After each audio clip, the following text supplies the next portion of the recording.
নমস্কার বন্ধুরা, আমি পিউ। আজ আমি আমার চ্যানেলে আপনাদের সাথে শেয়ার করব ব্রা কাট ব্লাউজের ফর্মা কাটিং। অর্থাৎ আগে থেকে যদি ফর্মা কাটিং করে রাখা হয় এবং সেই ফর্মার মাপ নিয়ে যদি ব্লাউজ বানানো হয়, তাহলে দেখবেন ব্লাউজটা খুব ঝটপট এবং খুব কম সময়ে বানানো হয়ে যায়। তো চলুন বন্ধুরা, দেখা যাক সেই ফর্মা কী করে তৈরি করা যায়। ব্লাউজের ফর্মা কাটিং করার জন্য আমি এখানে একটি পেপার নিয়েছি এবং পেপারে প্রথমে আগে আমাদের পিছন পার্টটা কেটে নিতে হবে, অর্থাৎ ব্লাউজের পিছন পার্টটা। তো পিছন পার্ট কাটিং করার জন্য প্রথমে আমাদের ঝুলের মাপটা নিতে হবে। ব্লাউজের ঝুলের মাপ আমার যা হবে তার থেকে আমি 1 ইঞ্চ এক্সট্রা নিয়ে মাপটা নেব। আমার এখানে মাপ হচ্ছে 13, তার থেকে 1 ইঞ্চ এক্সট্রা নিয়ে আমি 14তে একটা দাগ দিয়ে দেবো। এবার এই দাগ দেওয়ার পর ওপরে আমি এখানে পুটের মাপটা নেব। পুটের এই দাগ বরাবর একটা স্ট্রেট লাইন টেনে নেব। লাইনটা টেনে নেওয়ার পর এখানে আমি পুটের মাপটা নেব। এটা 34 সাইজ ব্লাউজের জন্য মাপ নেওয়া হচ্ছে, তার জন্য এখানে পুটের মাপ আমি এখানে 5 ইঞ্চি নেব, কারণ এটা ডিপ নেক গলা হবে।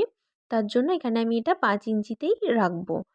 রাখার পর এখানে যে দাগটা দেব, তারপর নিচে আমি বগলটা ডাউন করব 5.5 ইঞ্চিতে। অর্থাৎ 5.5 ইঞ্চিতে একটা দাগ দেওয়ার পর এখানেও আমাকে একটা স্ট্রেট আগে লাইন টেনে নিতে হবে। এরকম ভাগে আগে দাগ টেনে নেব, তারপর আমি একটা স্ট্রেট লাইন টেনে নেব। এই যে এই দাগ বরাবর একটা স্ট্রেট লাইন টেনে নেব এবং স্ট্রেট লাইন টেনে নেওয়ার পর আমি এখানে ছাতির মাপটা রাখবো।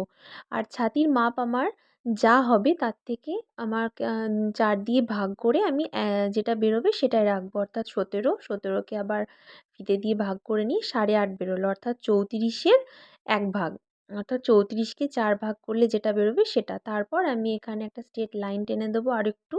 তারপর 1.5 ইঞ্চিতে আমি এক্সট্রা কাপড় নেওয়ার জন্য রেখে দেবো, অর্থাৎ 1.5 ইঞ্চি আমার সেলাই মার্জিনের জন্য থাকবে। তারপর এখান ঠিক কোণ বরাবর আমি 1.5 ইঞ্চিতে একটা দাগ দেব, অর্থাৎ এটাকে রাউন্ড শেপ করার জন্য। তারপর নিজে 5.5 ইঞ্চিতে একটা দাগ দিয়ে ঠিক মিডিল বরাবর আর একটা পয়েন্ট করব। এবার আমি এই দাগ বরাবর একটা রাউন্ড শেপ দিয়ে ঠিক বগলের একদম নিচে আমি 2 সুত মতন ডাউন করে দিয়েছি এবং এখানে আমি এটা মিলিয়ে দেবো। তারপর এখানে আমি 2 ইঞ্চিতে একটা দাগ দেব, কারণ 2 ইঞ্চির বেশি আমি রাখবো না, তাহলে ব্লাউজটা কাঁধ থেকে খুলে যাবে। তারপর এখানে আমি পিঠের মাপটা নিয়ে নেব, ঝুলের মাপটা। ঠিক কত ইঞ্চি আপনি কাটা নেবেন সেই রকম অনুপাতেই কিন্তু কাটাটা আপনাকে রাখতে হবে। এটা যেহেতু গোল গলা হবে সেরকম অনুযায়ী কিন্তু আমি একটা ড্রয়িং করে রেখে দিলাম এবং তারপর আমি এটাকে কাটিং করে নেব। একদম যেরকমভাবে আমি ড্রয়িংটা করেছি ঠিক সেই ড্রয়িং বরাবরই কিন্তু আমি কাটিংটা করে নেব এবং এই মাপটা রেখেই কিন্তু আবার আমি সামনের মাপ মানে পার্টগুলো আমি কেটে নেব। তার জন্য এটাকেই আমাকে আবার একটা পেপারের উপর রাখতে হবে এবং সেখানে পিন কাটা দিয়ে প্রথমে আগে আটকিয়ে নিতে হবে। যেরকমভাবে পিন কাটা দিয়ে আমি আটকিয়ে নিয়েছি এবং তারপর এটা চারিদিকে আমি পেন দিয়ে আবার ড্রয়িং করে নেব। সেম যেরকম আছে ঠিক সেরকমভাবেই আমি একদম চারিদিকে ড্রয়িংটা করে নেব। আর নিচের দিকে আমি 1.5 ইঞ্চ মতন এক্সট্রা রাখবো।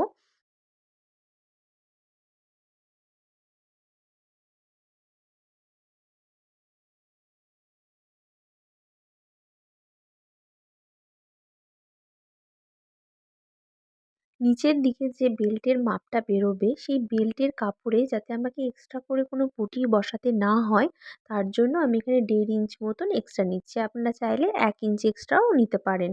আমি 1.5 ইঞ্চি এক্সট্রাই নিয়েছি। তারপর ঠিক যেখানে আমার মেন মাপটা ছিল সেখান থেকে 3 ইঞ্চিতে একটা দাগ দিয়ে নিয়েছি 2 দিকেই।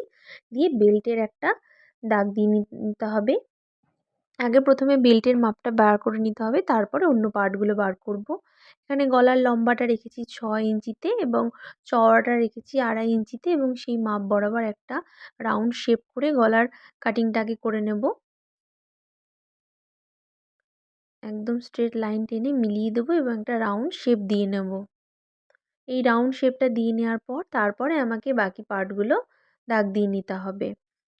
ঠিক যেখানে আমার বেল্টের মাপটা নিয়েছিলাম সেখানেই আমাকে খাপের সাইজটা আগে করে নিতে হবে। এটা আমি 5 ইঞ্চিতে নিলাম। তারপর এখানে আমি 1/2 ইঞ্চি মতন এক্সট্রা ওপরে নিয়েছি এবং এই দুটো দাগের মিলিত যে দাগ বেরোলো সেখান থেকে এরকম একটা লাইন টেনে দিতে হবে, তাহলেই আমার বেল্টের শেপটা তৈরি হয়ে গেল। এবার এইখানে আমাকে বগলের কাছে 1/2 ইঞ্চ ভিতরের দিকে একটু দাগ দিয়ে নিতে হবে এবং এই হাফ ইঞ্চ যে দাগটা দিয়ে নেব সেখান থেকে আমাকে 2.5 ইঞ্চিতে একটা দাগ দিতে হবে। এই যে এখান থেকে আমি 2.5 ইঞ্চিতে একটা দাগ দেব, আর এখানে আমি 1 ইঞ্চিতে দাগ দেব এবং এই 3টে দাগকে এবার পেনের সাহায্যে আমি হালকা করে মিলিয়ে দেব। ঠিক একটা রাউন্ড শেপ হবে। এই শেপগুলো হয়ে যাওয়ার পর এখানে আরেকটা শেপ করতে হবে, যেটা আমার মেন দাগ ছিল সেখান থেকে 3 ইঞ্চ ওপরে, আর এখানে 2.5 ইঞ্চিতে একটা দাগ দেব, আর ওইদিকে অর্থাৎ এখানে আমি 3 ইঞ্চিতে একটা দাগ দেব। এই 3টে দাগকে এবার আমাকে মিলিয়ে দিতে হবে। এরকমভাবে আমি দাগটাকে মিলিয়ে দেবো। তাহলেই আমার এগুলো রেডি হয়ে গেল। এবার আমি কাঁচির সাহায্যে সবকটা পার্টকে একটা একটা করে কেটে নেব।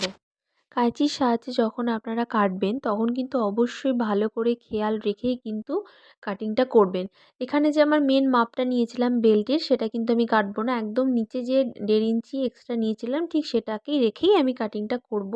আর প্রত্যেকটা মাপ যেন একদম ঠিকঠাক হয় সেরকমভাবে নজর রেখেই কিন্তু আমি কাটিংটা করে নেব।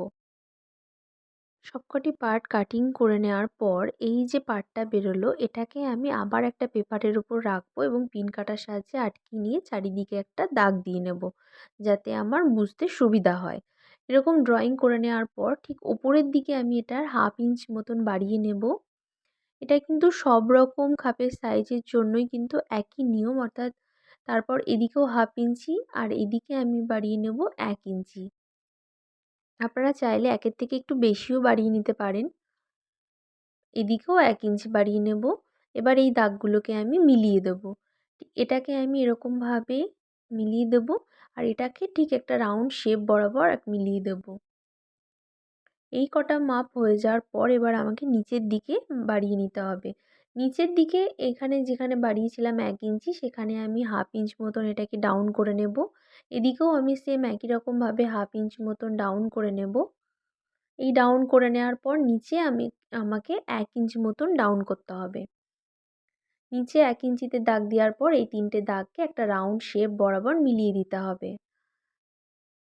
এবার এই কটা শেপ তো একদম রেডি হয়ে যাওয়ার পর আমাকে এটা কাটিং করে নিতে হবে। এবার এই যে শেপটা বেরোবে এই শেপটার মাপ নিয়ে কিন্তু আরেকটা যে পার্ট আছে সেই পার্টটা আমরা বের করে নেব। এই যে এই পার্টটার আমার আর কোনো প্রয়োজন নেই। ওইটার মাপ নিয়েই আমি এটাকে কাটিং করে নিতে পারবো। প্রথমে আগে ফিতের সাহায্যে আমাকে লম্বাটা মেপে নিতে হবে। চওড়াটা। চওড়াটা আমার বেরোলো 7 ইঞ্চিতে এবং 7 ইঞ্চি বরাবর একটা বক্স তৈরি করতে হবে। 7 ইঞ্চি ল চওড়া আর 4 ইঞ্চি লম্বা এরকম মাপ নিয়ে আমাকে একটা বক্স প্রথমে আগে তৈরি করে নিতে হবে। এরকমভাবে একটা বক্স তৈরি করে নিলাম। এই বক্সটা তৈরি হয়ে যাওয়ার পর ঠিক এদিকে 1 ইঞ্চি আর এইদিকে 1 ইঞ্চি, এই ডাউন আর এখানে 1/2 ইঞ্চ, নিচের দিকে 1/2 ইঞ্চ এরকমভাবে একটা দাগ টেনে নেওয়ার পর এবার এইটাকে এটার উপর রেখে ঠিক এটার মতনই শেপ আমাকে এখানে ড্রয়িং করে নিতে হবে। এটাকে রেখেই ড্রয়িংটা করব। ঠিক এটা যেরকম আছে সেরকম বরাবর আমি একটা ড্রয়িং করে নেব। তারপর এটাকে কাঁচির সাহায্যে কাটিং করে নেব।